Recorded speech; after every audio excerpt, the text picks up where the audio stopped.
नमस्कार, एक बार फिर से आपका स्वागत है एक नए वीडियो में। आज के इस वीडियो में हम लोग स्टेशन मास्टर के लिए लिया गया 25% कोटा के तहत रायपुर डिवीजन में विभागीय परीक्षा का आयोजन दिनांक 30 जनवरी 2024 को किया गया था, जिसमें कुल समय 2 घंटे के लिए दिया गया था, जिसका कुल अंक जो था वो 100 नंबर का था। यानी कि इस प्रश्न पत्र में टोटल 110 प्रश्न है, जिसमें 10 प्रश्न जो हैं वो वैकल्पिक हैं, यानी कि 100 प्रश्न, एक प्रश्न जो था 1 नंबर का था। यहाँ पे कुछ इंस्ट्रक्शन दिया गया है। अगर आपको क्वेश्चन पेपर की आवश्यकता है तो टेलीग्राम चैनल का लिंक मेरे डिस्क्रिप्शन में दिया गया है, आप वहां से जाकर टेलीग्राम चैनल से जुड़ जाइए। वहां पे इस क्वेश्चन का पूरा पीडीएफ जो अवेलेबल करा दिया जाएगा। वीडियो को शुरू करने से पहले आपसे एक छोटा सा रिक्वेस्ट है कि आपने अभी तक इस चैनल को सब्सक्राइब नहीं किए हैं तो प्लीज़ चैनल को सब्सक्राइब और वीडियो को लाइक जरूर कीजिए, क्योंकि इस चैनल पर रेलवे विभागीय परीक्षा से संबंधित प्रश्न पत्र एवं इस्टेब्लिशमेंट नियम और रेलवे में जो भी अपडेट आता है, रेलवे एचआरएमएस, रेलवे उम्मीद card, railway e office, railway UDM इत्यादि संबंधित जो जानकारियाँ होती है वो इस यूट्यूब चैनल के माध्यम से आप सभी के बीच में शेयर की जाती है। तो आपके लिए यह चैनल काफ़ी महत्वपूर्ण हो जाता है। तो वीडियो को शुरू से लेके अंत तक जरूर देखिएगा, और अगर वीडियो पसंद आए तो प्लीज़ काइंडली रिक्वेस्ट है कि वीडियो को लाइक और चैनल को सब्सक्राइब जरूर कीजिएगा। तो चलिए वीडियो को शुरू करते हैं। आज का पहला प्रश्न हम लोग देखते हैं। पहला प्रश्न है, ब्रेक बाइंडिंग के क्या कारण है। देखिए, ब्रेक बाइंडिंग जो होता है, कोई भी ट्रेन जो होती है उसमें ब्रेक बाइंडिंग होने का कारण होता है। एक नंबर में ऑप्शन है हैंड ब्रेक जारी नहीं करना, यानी कि मान लीजिए किसी ट्रेन को चलाना है, उसका हैंड ब्रेक जो था उसको रिलीज नहीं किए, आप ब्रेक लगे हुए में चला दिए तो कुछ दूर जाएगा और उसमें ब्रेक बाइंडिंग हो जाएगा। 2 नंबर में है कि लोको परिवर्तन के दौरान प्रत्येक कोच अब्लिक वैगन में मैनुअल रूप से एयर ब्रेक जारी नहीं करना। होता क्या है कि जब भी किसी ट्रेन में किसी लोको को यानी कि इंजन चेंज किया जाता है तो जो उसमें प्रेशर होता है उसके बाद फिर से जो सभी कोच होते हैं या जो वैगन होते हैं उसको मैनुअल रूप से एयर ब्रेक को रिलीज किया जाता है। 3 नंबर में है वैगन के दरवाजे ठीक से नहीं बंद करना। देखिए, वैगन के दरवाजे बंद होना ना होने से ब्रेक बाइंडिंग का कोई लेना देना नहीं है, तो ये 3 नंबर ऑप्शन ऐसे ही छट जा रहा है। 4 नंबर में है अनलोडिंग अब्लिक लोडिंग शुरू होने से पहले लोड खाली अब्लिक हैंडल की सेटिंग नहीं करना। देखिए, मालगाड़ी जो होता है उसमें लोडिंग अनलोडिंग का एक हैंडल दिया रहता है। अगर गाड़ी अनलोडिंग है, खाली है, तो उस हैंडल को अनलोडिंग की तरफ होना चाहिए, और गाड़ी अगर लोडिंग है तो उस हैंडल को लोडिंग की तरफ होना चाहिए। अगर ये अपोजिट हो जाए, खाली गाड़ी में अगर हैंडल लोडिंग की तरह इंडिकेट करता है तो भी ब्रेक बाइंडिंग होने की संभावना होती है। तो यहाँ पे ऑप्शन 1, 2 और 4 सही हो जाएगा। तो इसका जो राइट आंसर होगा वो हो जाएगा ऑप्शन नंबर बी, 1, 2 और 4। प्रश्न संख्या 2 देखते हैं हम लोग। एनएमजी रैक चेक इन में होता है, यानी कि जो एनएमजी रैक होता है वह कहाँ पे चेक किया जाता है। तो इसका 2 नंबर का राइट आंसर हो जाएगा बी नंबर, यानी कि एसएससी सीएनडब्ल्यू द्वारा कोच पीट लाइन में। जो सीएनडब्ल्यू के एसएससी होते हैं वह कोच पीट लाइन जो होता है वहां पे एनएमजी रैक का चेक किया जाता है। क्वेश्चन संख्या 3 है, एलएचबी कोच में उपलब्ध एच टाइप लॉक सीबीसी की क्या विशेषता है। तो इसका राइट आंसर 3 का राइट आंसर डी हो जाएगा, ये एंटी क्लाइंबिंग होता है। क्वेश्चन संख्या 4 है, सावधानी आदेश प्रत्येक को आगे लाया जाएगा। तो देखिए, यहाँ पे जो कॉशन ऑर्डर होता है वह कब आगे लाया जाता है। तो 4 का राइट आंसर हो जाएगा बी नंबर, यानी मंडे को। क्वेश्चन संख्या 5 है, स्वचालित सिंगल लाइन अनुभाग में बाधित ब्लॉक अनुभाग में प्रवेश करने के लिए आगे बढ़ने का अधिकार है। इसका जो राइट आंसर है, मुझे इसमें कोई इंडिकेट नहीं लग रहा है, इसका राइट आंसर मुझे पता नहीं चल रहा है, तो मैं आप लोग के लिए छोड़ता हूं। इसका कमेंट बॉक्स में कमेंट जरूर कीजिए। नेक्स्ट क्वेश्चन देखते हैं हम लोग। 6 नंबर प्रश्न है, कोचिंग स्टॉक को सुरक्षित करने के लिए खाली स्थान सुरक्षा चेन और स्किड का उपयोग किया जाता है। तो 6 का राइट आंसर हो जाएगा बी नंबर, यानी कि 2 और 4। 2 सुरक्षा चेन करेंगे और 4 स्किड का उपयोग किया जाता है। क्वेश्चन संख्या 7 है,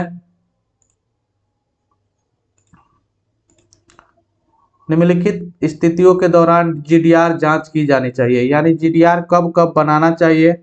तो यहाँ पे देखिए, ट्रेन में लोड करने के बाद, ट्रेन जब लोडिंग होता है तो उसके बाद भी जीडीआर बनाना आवश्यक होता है। जीडीआर जो होता है वह गार्ड ड्राइवर रिपोर्ट होता है, यानी कि जो लोको पायलट होते हैं और जो ट्रेन के ट्रेन मैनेजर होते हैं वह एक पॉइंट मैन की उपस्थिति में पूरे ट्रेन की जांच करते हैं, इंजन से लेकर ब्रेक मान, उसके बाद एक संयुक्त रिपोर्ट बनाते हैं, उसी को जीडीआर बोला जाता है। तो ये कब कब बनाया जाता है, इसे संबंधित प्रश्न पूछा गया है।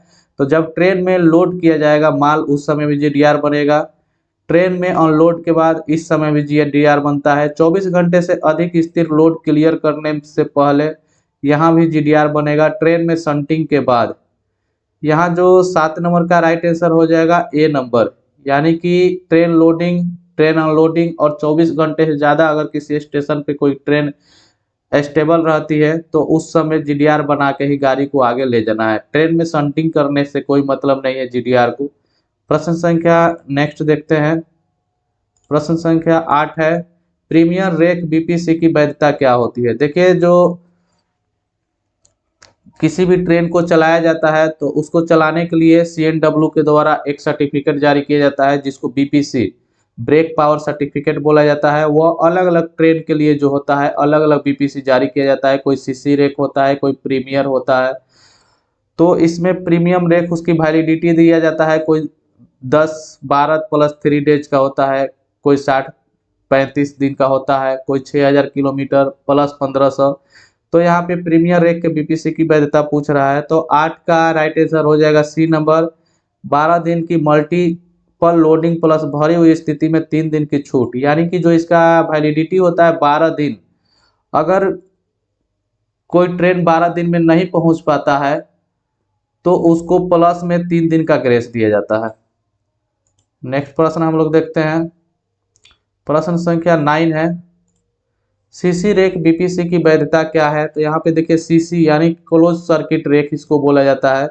तो 9 के राइट आंसर हो जाएगा डी नंबर। यहाँ पे जो डी नंबर ऑप्शन है,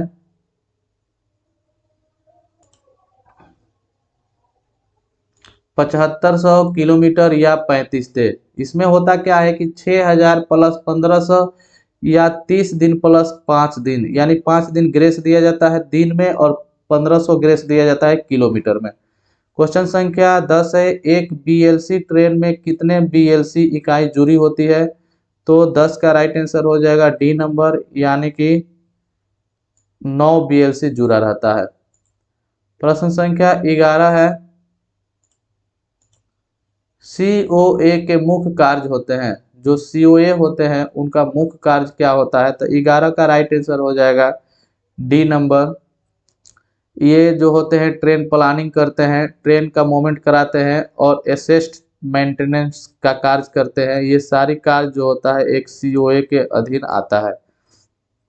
प्रश्न संख्या 12 है, माल परिचालन सूचना प्रणाली जो FOIS है उसका full form freight operation information system होता है। तो यह क्या है, इसी से संबंधित प्रश्न पूछ रहा है। तो 62 के बारे में हम लोग समझते हैं। यह भारतीय रेलवे की स्वदेशी रूप में विकसित ऑनलाइन रियल टाइम सूचना प्रणाली है। ये सही है। यह ग्राहक को नियंत्रण कार्यस्थता प्रदान करता है और सिस्टम को पारदर्शिता बनाता है। ये भी सही है। ग्राहक पारगम में अपने माल की वर्तमान स्थिति जानने के लिए इस प्रणाली का उपयोग करते हैं। तो इसका राइट आंसर हो जाएगा इनमें से सभी, यानी कि यह डी नंबर।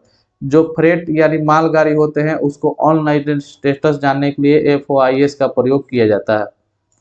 प्रश्न संख्या 13 है, नोटिस स्टेशनों को खाली स्थान में दर्शाया गया है। जो नोटिस स्टेशन होते हैं उसको किस में दर्शाया जाता है। तो 13 का राइट आंसर बी हो जाएगा, यानी कि WTT, जिसका फुल फॉर्म होता है वर्किंग टाइम टेबल। जो एक डिवीजन के अधीन होता है वर्किंग टाइम टेबल, इसमें जो होता है सारा उस डिवीजन में वॉशिंग फीट, कहाँ पानी अवेलेबल है, किस स्टेशन पे कॉशन ऑर्डर दिया जाता है, ये सारा चीज जो है वर्किंग टाइम टेबल में मेंशन रहता है। अब हम लोग समझते हैं क्वेश्चन संख्या 14, किसी स्टेशन पर अनुमोदित विशेष निर्देश के तहत लूप लाइन पर ट्रेन की गति को खाली स्थान तक बढ़ाया जा सकता है। जो कोई भी स्टेशन होता है वहाँ जो लूप लाइन होता है उसके गति कितने किलोमीटर तक बढ़ाया जा सकता है। तो देखिए जो लूप लाइन होता है उसका गति जो होता है वह 30 किलोमीटर से अधिक नहीं हो सकता है। नेक्स्ट प्रश्न है, प्रश्न संख्या 15 है, वह सिग्नल जो स्टेशन सेक्शन और ब्लॉक सेक्शन के सीमांकन करता है। तो 15 का राइट आंसर हो जाएगा ए नंबर, यानी कि LSS। इसका फुल फॉर्म हो गया लास्ट स्टॉप सिग्नल। प्रश्न संख्या है, शंट सिग्नल इन के बीच नहीं दिया जाएगा, यानी कि जो शंट सिग्नल होता है इनमें से किसके बीच नहीं दिया जाएगा। तो 16 का राइट आंसर हो जाएगा बी नंबर, यानी कि FSS। ये LSS के बीच हो सकता है, होम सिग्नल के नीचे हो सकता है, स्टार्टर सिग्नल के नीचे हो सकता है, लेकिन जो FSS होता है इसके नीचे शंट सिग्नल कभी नहीं लगाया जाएगा। तो इसका राइट आंसर हो जाएगा बी नंबर। क्वेश्चन संख्या 17 है, जब रिसेप्शन स्टॉप सिग्नल ऑफ पहलू में विफल हो जाता है तो इससे पीछे के स्टेशन पर LP को जारी किया जाएगा। 17 का राइट आंसर हो जाएगा सी नंबर, यानी कि कॉशन ऑर्डर। क्वेश्चन संख्या 18 है, यदि किसी रंगीन प्रकाश डिस्टेंस सिग्नल में कोई प्रकाश नहीं है तो ALP यानी कि जो लोको पायलट होता है वह क्या करेगा। तो 18 का राइट आंसर डी हो जाएगा, यानी कि स्टॉप करेगा। उसके बाद इंश्योर करेगा कि पी मार्कर, यानी कि पी मार्कर हो गया परमिसिबल सिग्नल, जिसको डिस्टेंस सिग्नल बोला जाता है, प्रोसीड कॉस्टली। उसके बाद जो होगा वह धीरे धीरे सतर्कता पूर्वक आगे बढ़ेगा। तो ये इसका राइट आंसर हो जाएगा डी नंबर। क्वेश्चन संख्या 19 है, डेटोनेटर का जीवन काल कितना तक बढ़ाया जा सकता है। जो डिटोनेटर, यह एक सिग्नल बोला जाता है रेलवे में जिसको पटाखा सिग्नल के नाम से जाना जाता है। तो इसका कार्यकाल के बारे में पूछ रहा है कि उसका अगर कार्यकाल खत्म हो जाए तो कितने साल तक बढ़ाया जा सकता है। तो इसका राइट आंसर सी हो जाएगा, यानी कि 3 साल तक। क्वेश्चन संख्या 20 है, सिग्नल साइटिंग समिति में खाली स्थान शामिल है। जो सिग्नल साइटिंग होता है उसकी जो कमिटी एक होता है तो उसमें कौन कौन शामिल होते हैं। तो इसका राइट आंसर हो जाएगा बी नंबर, यानी कि ट्रैफिक इंस्पेक्टर, सिग्नल इंस्पेक्टर और लोको इंस्पेक्टर इसमें शामिल होते हैं। क्वेश्चन संख्या 21 है, अशोक स्तंभ कहाँ स्थित है। तो 21 का राइट आंसर सी हो जाएगा, यानी कि सारनाथ में। अशोक स्तंभ जो है वह सारनाथ में स्थित है। क्वेश्चन संख्या 22 है, रेलवे सेवा आचरण नियम संख्या के अनुसार अचल संपत्ति की खरीद के लिए अनुमेय आवश्यक है। जो अचल संपत्ति है वह रेल सेवा आचरण नियम कितने से संबंधित है। तो 22 का राइट आंसर हो जाएगा सी नंबर, यानी कि 18 का 1 अचल संपत्ति को इंडिकेट करता है। क्वेश्चन संख्या 23 है, रेलवे सेवा आचरण नियमावली के किस नियम के तहत राजनीतिक पार्टी में भाग लेना वर्जित है। तो इसका राइट आंसर 23 के हो जाएगा नियम 5। मैं आपको बता दूं कि राजनीतिक पार्टी जो है इसको आप आसानी से याद कर सकते हैं। आप अपने हाथ के पंजा को निकालेंगे तो पंजा जो है एक राजनीतिक पार्टी का सिंबल है। तो आप रेलवे सेवा आचरण नियम जो रूल 5 है वो राजनीतिक में भाग लेने से वर्जित करता है। तो आप इस तरीका से आप इसको याद कर सकते हैं। 24 नंबर है, GR में कितने अध्याय है। तो 24 का राइट आंसर हो जाएगा डी नंबर, यानी कि जो GR है जनरल रूल उसमें टोटल 18 अध्याय यानी कि चैप्टर है। क्वेश्चन संख्या 25 है, ऑपरेटिंग मैनुअल में कितने अध्याय हैं। 25 का राइट आंसर हो जाएगा सी नंबर, यानी कि 22। अब क्वेश्चन संख्या 26 है, दुर्घटना मैनुअल में कितने अध्याय हैं। तो 26 का राइट आंसर हो जाएगा ए नंबर, यानी कि 14। देखिए जो एक्सीडेंट मैनुअल जो है उसमें 14 है, ऑपरेटिंग मैनुअल में जो है 22 है और GR में जो है 18 है। तो आप इसको याद कर लेंगे। ऑपरेटिंग विभाग के जो भी कर्मचारी है उनके लिए काफी महत्वपूर्ण क्वेश्चन है। क्वेश्चन संख्या 27 देखते हैं। सीटीपीसी का फुल फॉर्म क्या है? तो सीटीपीसी 27 का राइट आंसर हो जाएगा C number, chief traction power controller. CTPC का फुल फॉर्म हो गया सी नंबर ऑप्शन। क्वेश्चन संख्या 28 है। डीएआर के तहत अपील की समय सीमा कितनी होती है? तो मैं आपको बता दूं 28 का राइट आंसर हो जाएगा 45 डेज, यानी कि आपको अपील करने का जो समय मिलता है वो 45 डेज का दिया जाता है। क्वेश्चन संख्या 29 है। जब दो मोटर ट्रॉलियां एक ही दिशा में एक साथ चल रही है तो उससे उन्हें स्तर पर या बढ़ती ढाल पर पर्याप्त दूरी पर रखा जाएगा जो कि इतने मीटर से कम नहीं होनी चाहिए। यानी दो ट्रॉली अगर एक ही दिशा में एक ही पटरी पे जा रही है तो उसके बीच की दूरी कितनी कम से कम कितनी होनी चाहिए? 29 का ए नंबर, यानी कि कम से कम 100 मीटर का डिस्टेंस उन दोनों ट्रॉली के बीच होनी चाहिए। क्वेश्चन संख्या 30 है। शून्य सावधानी आदेश निर्धारित प्रपत्र संख्या में जारी किया जाता है। जो शून्य होता है तो 30 का राइट आंसर हो जाएगा सी नंबर, यानी कि टीए 409, यानी कि नील कौशन ऑर्डर बोला जाता है। यानी कि किसी सेक्शन में कोई अगर कौशन नहीं है तो वहां के लिए आपको टीए 409 कौशन दिया जाता है, और कौशन ऑर्डर का जो नंबर होता है वो टी 409 होता है। क्वेश्चन संख्या 31 है। जीएसटी कब से लागू है? तो यहाँ पे 31 का राइट आंसर हो जाएगा सी नंबर, 1/7/2017, यानी 1 जुलाई 2017 से जीएसटी लागू है। क्वेश्चन संख्या 32 है। आरटीआई अधिनियम 2005 के तहत दूसरी अपीलीय पहली अपीलीय दायर करने के कुछ दिनों बाद या प्रथम अपीलीय प्राधिकरण के फैसले के तुरंत बाद दायर की जा सकती है। तो इसका राइट आंसर 32 का राइट आंसर डी नंबर हो जाएगा, 45 दिन के बाद। क्वेश्चन संख्या 33 है। भारत का सबसे लंबा रेलवे पुल किस झील पर स्थित है? तो 33 का राइट आंसर हो जाएगा डी नंबर, यानी कि वेम्बनाड झील। प्रश्न संख्या 34 है। निम्नलिखित में कौन सा भारत का सबसे लंबा रेलवे जोन है? तो 34 का राइट आंसर हो जाएगा सी नंबर, यानी कि नॉर्दर्न रेलवे, जिसका मुख्यालय नई दिल्ली में पड़ता है। क्वेश्चन संख्या है 35। भारतीय रेलवे खान पान एवं पर्यटन निगम IRCTC की टैग लाइन क्या है? तो 35 का राइट आंसर हो जाएगा बी नंबर, यानी कि the life line of nation. IRCTC जो होता है उसका जो टैग लाइन है वो the life line of nation. Question संख्या 36 है। निम्नलिखित में से किस स्टेशन को पहले विक्टोरिया टर्मिनस के नाम से जाना जाता था? तो इसका राइट आंसर 36 का हो जाएगा D number, Chhatrapati Shivaji terminus को पहले जो है विक्टोरिया टर्मिनस के नाम से जाना जाता था। क्वेश्चन संख्या 37 है। भारतीय रेलवे का व्हील एंड एक्सल प्लांट किस शहर में स्थित है?